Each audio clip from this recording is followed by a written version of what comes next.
28th May 1983. ఎంత గుర్తుంది sir అది కాదండి, మహానాడు రోజు కదమ్మా, ఎలా మర్చిపోతాం. ఆయన పుట్టినరోజు.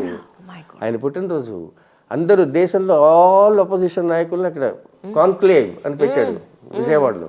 పిలిచి నన్ను ఒక్కడనే తీసుకెళ్ళాడు ఆయన. మరి ముఖ్యమంత్రి ఎవరో వాళ్ళు ఉండాలి కదా. బ్రదర్ 4 గంటలకు వచ్చాను నేను 4 గంటలకి నరక చతుర్దశి నాడు మా అమ్మ లేపిందమ్మా చిన్నప్పుడు ఒకసారి.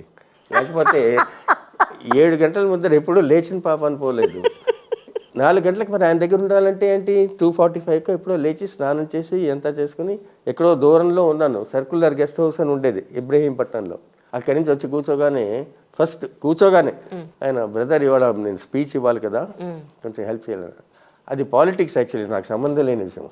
కానీ అక్కడ ఆయన ఎన్టీ రామారావు, నేను Mohan Kanrao, not IAS officer and CM. ఆయనకి అవసరం ఉంది. అది అంతకంటే తప్పకుండా సార్, నేను మై పర్సనల్ కెపాసిటీ తప్పకుండా అన్నాను. సరే ముందర ఫస్ట్ భోంచేద్దాం అన్నారు. పొద్దున్న 4 భోజనం ఏంటి అసలు నాకు అసలు అర్థం ఏం అవ్వలేదు. చూస్తే పూర్ణ పిక్చర్స్ ఏదో ఉండేది, డిస్ట్రిబ్యూటర్స్, ఇలా పెద్ద బఫే ఉంటుంది చూసారా, అలాగా వేడి వేడి పొగలు గక్కుతూ సాంబారు, రసం, అప్పడాలు, వడియాలు, పప్పు, కూరలు అన్నీ అన్నమాట. ఐ వాజ్ మచ్ యంగర్ కదా, ఇప్పుడు ఆకలికి ఏమంటే ఎప్పుడైనా వేస్తుంది. శుభ్రంగా లాగించేశాను. ఆయనతో 45 minutes కూర్చొని వచ్చి పొద్దున్న 5:30, 6కి పడుకున్నానమ్మా గెస్ట్ హౌస్లో. మధ్యాహ్నం 2ంటికి లేచాను. మా భోజనం దెబ్బకనమాట. అలా ఉండేది, అంత సరదాగా ఉండేది. తెల్లరగట్ట 4ంటికి లేవడం అంటే చాలా కష్టమండి. ఆయన 2ంటికి లేచేవాడు. 2ంటికి లేచి అన్నీ చేసుకుని తర్వాత బ్రహ్మముహూర్తం 4ంటికి అనమాట.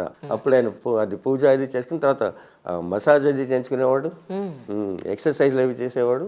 4 గంటలకి he was ready to receive people. First ఏమో ప్యూర్లీ ప్రైవేట్, తర్వాత 5 నుంచి అఫీషియల్ టైప్స్. తర్వాత ఆయనకి అసలు సాయంకాలం 4:30, 5 అయ్యేటప్పటికి ఆవలింతలు మొదలెట్టేసేవారు యాక్చువల్లీ. సో ఎర్లీగా పడుకునేవారు అంతే సార్, 6:30 కల్లా పడుకునే వదిలేస్తాయి. ఆయనకి 8 గంటలు నిద్ర ఉండేది, కానీ 6 to 2 మనకి ఆయనకి. సార్ మీరు ఎప్పుడన్నా తర్వాత మళ్ళీ ఇంకోటి చెప్పేస్తాను. చెప్పండి సార్. ఎక్సైజ్ కమిషనర్గా ఉన్నాను, ఆయన ఆఫీస్లో లేను. అప్పటికే మరి కోఆపరేటివ్ డిపార్ట్మెంట్లోనూ ఇవన్నీ అయిపోయాయి కదా. నాకు ఎక్సైజ్ అదేదో 150 కోట్లు వచ్చేసింది. నాకు ఈ రెగ్యులేటరీ పోస్ట్ అంటే చాలా జుగుప్సమ్మ. ఎందుకంటే డెవలప్మెంట్ చేయాలని ఉంటుంది కదా ఐఏఎస్ ఆఫీసర్కి. దొంగల్ని పట్టుకుని వాళ్ళు జైల్లో పెట్టించి జప్తులు చేశాను, బ్రహ్మాండంగా చేశాను, కానీ ఇష్టపడి చేయలేదు.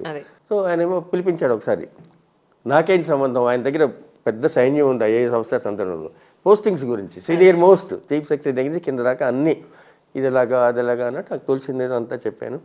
నమ్మకం గురించి కొద్ది నా మీద, ఎందుకంటే నాకంటే ఎక్కువ తెలిసిన వాళ్ళు ఎంతోమంది ఉన్నారు ఈ విషయాల గురించి. కానీ ఆయనకేం నమ్మకం ముఖ్యం, తప్పు చేసినా పర్వాలేదండి. సరే అంతా అయింది.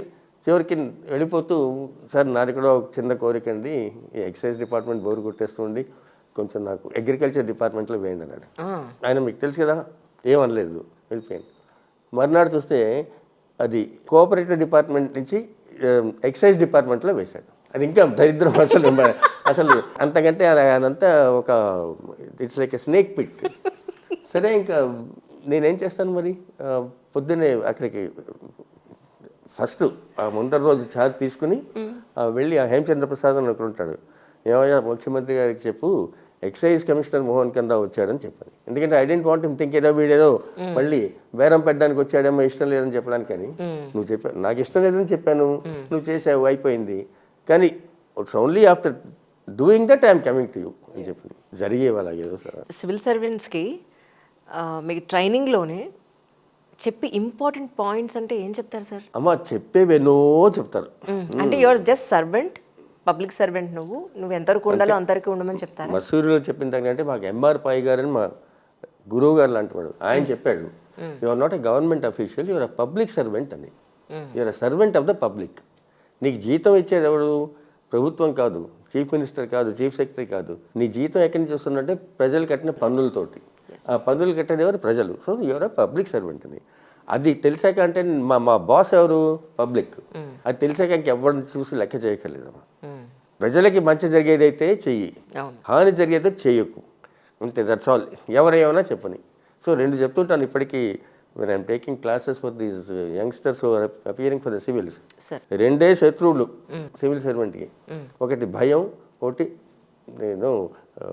Temptation. No need for fear, no need for temptation. ఎందుకంటే నేను సర్వీస్లో జాయిన్ అయినప్పుడు నా జీతం 300 రూపాయలు. నిన్న కాక మొన్న వచ్చింది నా పెన్షన్ ఏదో 1,60,000. అసలు చిన్నప్పుడు లక్షాధికారి అని సినిమాలు అది వచ్చేది. 1,00,000 రూపాయలు చూస్తామని ఎప్పుడైనా అనుకున్నామా? అంతకంటే ఏం కావాలి? తర్వాత ఇప్పుడు చూస్తున్నారు కదా, రిటైర్ అయ్యి 15 ఏళ్ళు వచ్చిన అంజలి మోహన్ కందా గారు మీకు ఇంటర్వ్యూ చేస్తామంటే ఎందుకు అడగాలి? అటువంటి అవకాశం ఎందువల్ల వచ్చింది? సర్వీస్ వల్ల వచ్చింది, నా గొప్పతనం వల్ల కాదు. మరి అంత అవకాశం ఇచ్చిన సర్వీస్ ఉండగా ఇంకా మళ్ళీ దరిద్రం ఏదో వాడిని ఏదో పని చేయడానికి దీనికి ఏమైనా ఆశపడాలా? రెండోది, కాన్స్టిట్యూషన్ ప్రపంచంలో ఏ దేశం కాన్స్టిట్యూషన్లో రాజ్యాంగంలో లేని ప్రొవిజన్ మన కాన్స్టిట్యూషన్లో ఉంది, ఆల్ ఇండియా సర్వీసెస్ అని. అంటే మమ్మల్ని ముట్టుకోవాలంటే ఇన్ని ప్రొసీజర్లు ఫాలో అవ్వాలి. మరి అంత ప్రొటెక్షన్ ఇచ్చాక ఇంకా భయం ఏంటి? ఏం చేస్తారు? ఇటు అటు ఒక ముఖ్యమంత్రి నన్ను, పాపం ఆయనకి నేనంటే ఎంతో ఇష్టం, భరించలేక నేనే అసలు తొందరపడి ఏదో ఫూలిష్గా చేశాను. మంచి పనే, కానీ తెలివైన వాడేవాడు ఆ టైంలో చేయడు. ఎలక్షన్లు 10 రోజుల్లో ఉన్నాయనగా విజయవాడలో ఏదో బస్సులు ప్రైవేటైజేషన్ చేయాల్సిన పని, కానీ ఇప్పుడు మరి చేస్తే ఓ 10 రోజులు ఆగి చేయాల్సిన పని. ఎలక్షన్లు ఉండగా అప్పుడు అంత ఆయనకి ఎంతో ముఖ్యమైన వాళ్ళ మీద అలా చేయడం, అది వాళ్ళకి వ్యతిరేకంగా చేశాను. మరి ఆయనకు తప్పలేదు, కానీ పిలిచి మర్యాదగా, ఆయన అంటే చండశాసనుడు ఒక ముఖ్యమంత్రి, అసలు ఆయనతో మాట్లాడడానికే ఆయన దగ్గరికి పిలిచి నచ్చజెప్పి నేను ఇలా చేస్తున్నానని చెప్పి పంపించాడు. అది పనిష్మెంట్ కోసం కానీ అందరూ అనుకున్నారు. కానీ మొన్ననే ఇప్పుడు మీరు అడిగినట్టే ఎవరో, మీకు అన్నిట్లోనూ నచ్చిన పోస్టింగ్ ఏంటంటే మీ సర్వీస్లో అంటే అది ఫిషరీస్ కార్పొరేషన్. ఆ 1 ఇయర్ నేను ఎంజాయ్ చేసినంత ఎప్పుడూ చేయలేదు. కనుక సర్వీస్లో దేనికి భయపడడం, దేనికి లొంగిపోవడం అనేది ఉండకూడదమ్మా. అది ముఖ్యంగా అకాడమీలో మాకు నేర్పిస్తారు, పొలిటికల్ మాస్టర్స్ అని. కానీ ఆ రోజుల్లో ఎడ్యుకేట్ యువర్ మాస్టర్స్ అని చెప్పేవారు, అంటే వాళ్ళకేం తెలియదని. కొత్తలో చెప్పేవారు. ఎవరో ఒక ముఖ్యమంత్రి నాకు రోజు క్యాజువల్ లీవ్ కావాలి, నాకు ఇంట్లో పని ఉందని చెప్పి సెక్రటరీకి పంపించాట. ఆయనకి మంత్రికి సెలవు ఏంటో అసలు ఆయన తెలియక వాటెవర్. ఇప్పుడు ఎలా ఉన్నారా వాళ్ళు? మంత్రులు మాకు ఎన్నో నేర్పించగలరు. కనుక కొంచెం తర్వాత రాను ఇప్పుడు అమెరికాలో judges, police officers, they are all elected. ఎందుకంటే ప్రజల మీదే వాళ్ళకంత అంత నమ్మకం. Everybody is elected official.